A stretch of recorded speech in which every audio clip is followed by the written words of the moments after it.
들어도 아름답고 은혜로운 찬양 감사드립니다. 하나님 감사합니다. 우리의 기도를 들으신 하나님, 가장 좋은 것으로 응답하여 주시고 우리의 찬양을 받으신 하나님, 우리 성도들의 가정 일상의 삶이 하나님을 높이 찬양하며 영광 돌리며 기쁨으로 살아가는 삶이 될 수 있도록 인도해 주옵소서. 이 시간 또 말씀을 들을 때 깨닫게 하시고 말씀을 통하여 은혜 받게 하시고 말씀이 우리의 삶의 능력이 되도록 인도해 주옵소서. 예수님의 이름으로 기도하옵나이다. 아멘. 이 시간 하나님께서 우리에게 주시는 말씀은 신약성경 311조 에베소서 2장 11절로 22절 말씀입니다.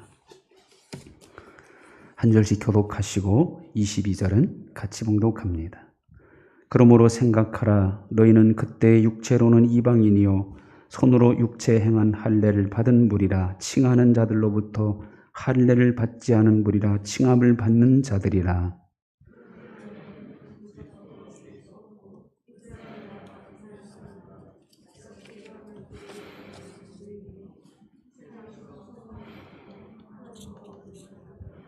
이제는 전에 멀리 있던 너희가 그리스도 예수 안에서 그리스도의 피로 가까워졌느니라.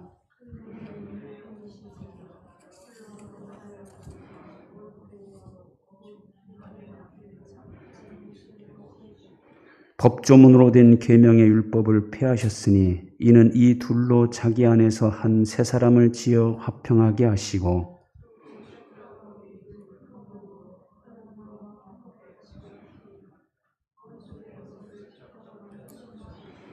또 오셔서 먼 데 있는 너희에게 평안을 전하시고 가까운 데 있는 자들에게 평안을 전하셨으니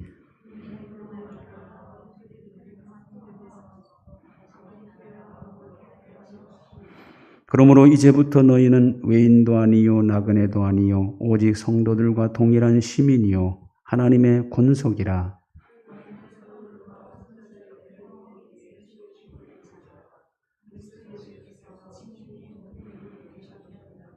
그의 안에서 건물마다 서로 연결하여 주 안에서 성전이 되어가고 너희도 성령 안에서 하나님이 거하실 처소가 되기 위하여 그리스도 예수 안에서 함께 지어져 가느니라. 아멘. 만년필을 처음으로 발명한 사람은 루이스 에디슨 워터맨이라는 사람입니다.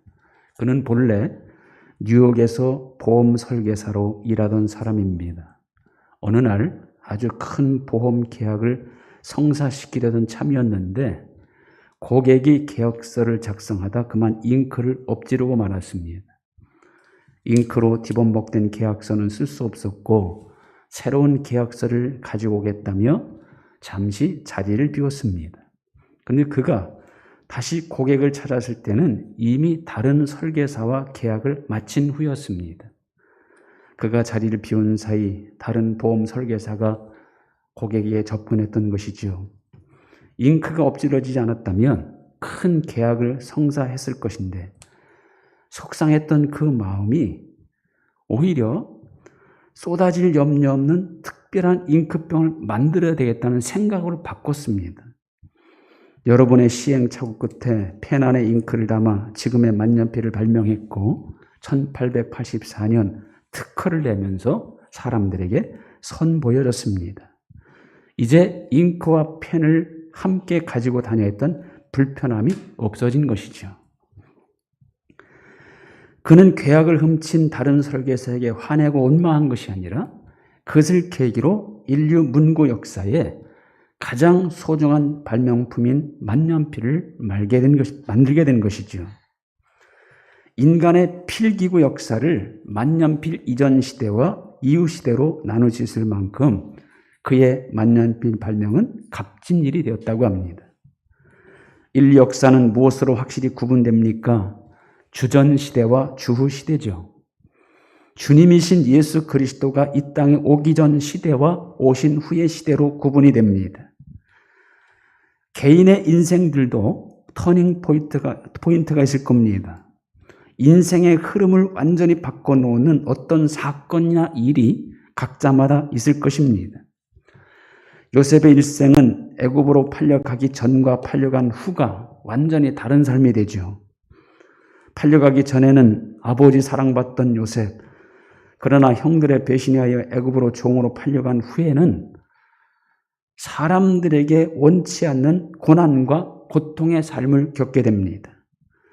그러나 요셉은 그런 중에도 항상 하나님과 함께 하였고 그 결과 애굽으로 팔려간 후의 인생은 고난의 인생이었지만은 결국 하나님께서 그것마저도 선으로 바꾸사 애굽의 총리 대신이 되게 한 겁니다. 베드로, 안드레, 야고보, 요한 이들은 갈릴리 호수에서 고기잡이 하던 어부였습니다. 그랬던 그들이 예수님의 12제자가 되죠. 무엇을 기점으로 그렇게 됩니까? 너희는 나를 따라오라 내가 너희로 사람 낚는 어부가 되게 하리라 하신 주님의 부르심에 응답하여 예수님을 따랐기 때문입니다. 예수님을 따른 것을 기점으로 그들은 고기 잡는 어부에서 사람 낚는 예수님의 제자가 된 겁니다.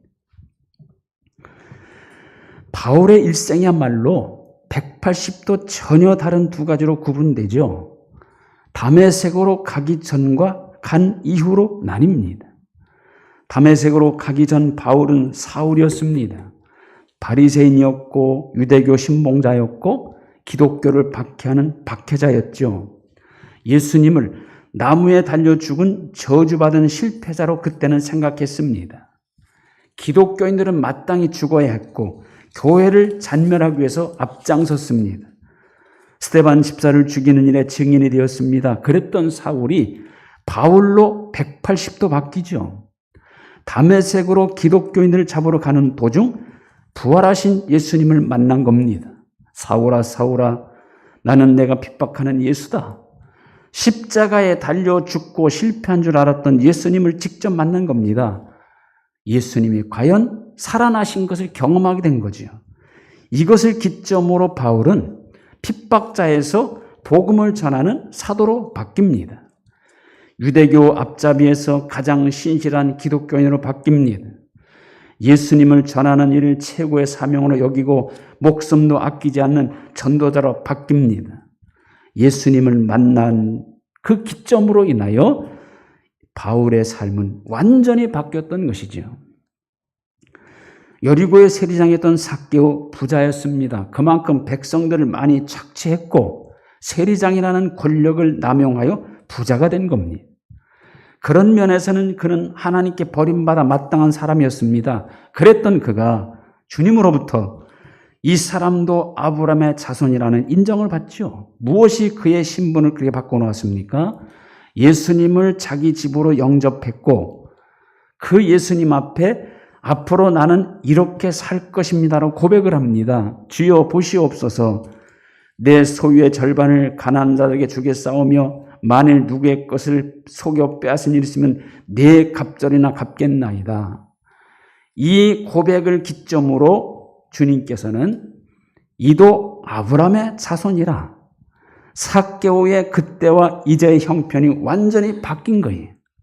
예수님을 만나고 예수님을 영접함이 기점이 되어서 삭개오의 이제의 형편은 아브라함의 자손이 되는 놀라운 은혜와 복을 받게 된 것이죠.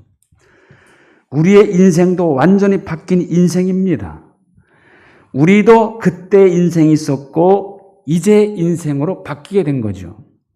우리의 그때는 어떤 형편이었습니까? 오늘 에베소서 2장 2절에 보면 그때 너희는 그 가운데서 행하여 이 세상 풍조를 따르고 공중의 권세 잡은 자를 따랐으니 곧 지금 불순종의 아들 가운데 역사는 영이라. 자, 우리의 그때는 세상 풍조를 따랐고 공중 권세 잡은 자 곧 사탄을 따랐던 자라는 거예요. 3절 전에는 우리도 다 그 가운데서 유리 육체의 욕심을 따라 지내며 육체와 마음에 원하는 것을 해 다른 이들과 같이 본질상 진노의 자녀이었더니 이렇게 말하죠. 그때 전에는 우리도 욕심을 따라 지내는 본질상 진노의 자녀였습니다. 여기 보니까 다른 이들과 같이라는 표현이 있죠. 이거는 모든 사람이라는 표현입니다. 그러니까 누구나 인간은 누구도 예외 없이 다 본질상 진노의 자녀였는데 거기에는 우리도 포함됐다는 거죠. 2장 11절 너희는 그때 육체로는 이방인이요. 여기 이방인이라 하면 하나님으로부터 소외당하는 사람을 의미합니다. 또 12절 그때 너희는 그리스도 밖에 있었고 약속의 언약들에 대하여는 외인이요. 외인이라 하면 사람으로부터 소외당하는 사람이라는 뜻이고요. 이스라엘 나라 밖의 사람이라 하면 하나님과 상관없는 사람이라는 뜻입니다. 결국 우리의 전의 모습은요, 하나님의 구원으로부터 소외당하고 하나님의 은혜로부터 완전히 배제된 사람이었다는 거예요. 구원과 은혜는커녕 하나님의 진노를 당할 수밖에 없는 불쌍하고 비참한 사람이었다. 그게 바로 그때 우리의 모습이라는 거죠. 여기 그때라고 하는 전에라는 것은 뭘 기준으로 그때입니까? 그리스도 밖에 있을 때를 기점으로 하는 거예요. 그러니까 그리스도 밖에는 구원도 없고 소망도 없고 은혜도 없다는 겁니다. 그리스도 밖에는 오직 하나님의 정죄가 있고 하나님의 진노가 있는 심판뿐이라는 거예요. 여러분, 노아 홍수 시대에는 딱 두 종류의 사람들만 있었죠. 방주 안의 사람들과 방주 밖의 사람들이에요. 방주 밖의 사람들은 한 사람도 빠짐없이 전부 홍수로 멸망당한 사람들. 그러나 방주 안의 사람들은 구원받은 사람들입니다. 방주 안에 있는가 밖에 있는가, 그것이 구원과 멸망 두 가지로 나뉜 겁니다. 마찬가지로 그리스도 안에 있는 사람은 다 구원받지만 그리스도 밖에 있는 사람은 그가 어떤 신분, 어떤 능력을 가졌다 할지라도 전부 다 심판을 당할 뿐입니다. 자, 그러면 이제 우리는 어떤 사람으로 바뀌었습니까? 오늘 19절에 보면 그러므로 이제부터 너희는 외인도 아니요 나그네도 아니요 오직 성도들과 동일한 시민이요 하나님의 권속이라. 자, 이제 우리는 성도라는 겁니다. 거룩하게 구별되고 선택받은 사람이라는 겁니다. 이제 우리는 하나님의 권속, 하나님의 가족이라는 겁니다. 그로부터 이제부터는 하나님께서 우리를 책임져 주십니다. 진노의 자녀였던 우리들, 하나님께 소외당한 이방인과 외인이었던 우리들이 어떻게 거룩한 성도 하나님의 권속이 되었다고 합니까? 13절에서 그를 말씀하죠. 이제는 전에 멀리던 너희가 그리스도 예수 안에서 그리스도의 피로 가까워졌느니라. 그리스도 예수 안에서 그렇게 되었다는 거예요. 근데 어떤 그리스도입니까? 자기 육체로 하나님과 원수되는 것을 헐어버리시고 율법을 폐하시고 십자가로 하나님과 화목시켜 주신 그리스도. 이런 그리스도로 인하여 우리가 하나님과 화목하게 되었고 예수 안에서 우리의 형편이 완전히 바뀌게 됐다는 거죠.